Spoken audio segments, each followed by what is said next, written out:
over and over again and expecting a different result.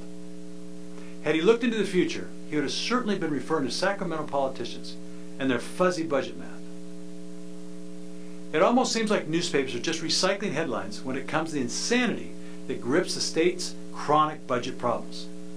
Another sham budget passes, and less than 2 months later, it's already out of balance. How often have we seen this headline? That's right, just 2 months after Democrats passed a budget, claimed it was balanced because revenue was higher than expected that month. The state tax revenues are down 10%. Governor Brown and state Democrats optimistically and naively projected a $4 billion surplus in taxes for this year. But in July, revenues were down 10.3%.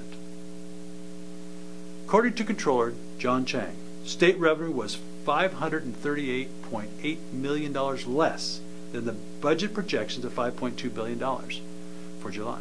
But it turns out only $120 million of that gap is due to decrease in personal income, sales, and corporate taxes. The remaining $419 million shortfall is due to the anticipated $4 billion in revenues lawmakers were hoping would magically appear in government coffers. If revenues for the year are still down in December, another $2.5 billion would need to be cut. With the latest economic news, it doesn't look likely that California will achieve its sunny expectations. But you brace yourself for a media blitz demanding higher taxes to save education and public safety. Is it any wonder government projections are always off base? Let's look at the anti-business tax increase measures that have taken place in just 2 months since the budget was passed. Governor Brown signs a bill that will impose a fire tax on rural communities.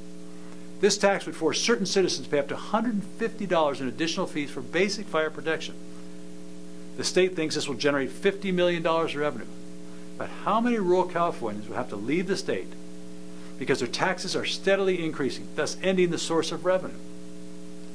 Also, Governor Brown signs the Amazon tax, a bill that requires out-of-state businesses that operate via the internet to pay a California sales tax. Amazon and other internet companies immediately severed ties with the affiliates in the state and shutting down small businesses and preventing consumers from making purchases from these small businesses.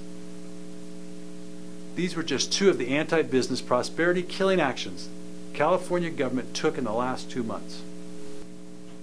According to the Census Bureau, in the first 2 years of the recession, over 80,000 California small businesses closed their doors. California's anti-business climate only makes matters worse. Businesses cannot and will not stay in a state that robs them of their ability to turn a profit. Every time a business leaves the state, it takes with it jobs California taxpayers would have held. No jobs, no income, no tax revenues. That's the fundamental math equation. Sacramento just can't understand that. Here's America's Prosperity's math solution. Lower taxes plus limited government equals jobs and prosperity. That's common sense.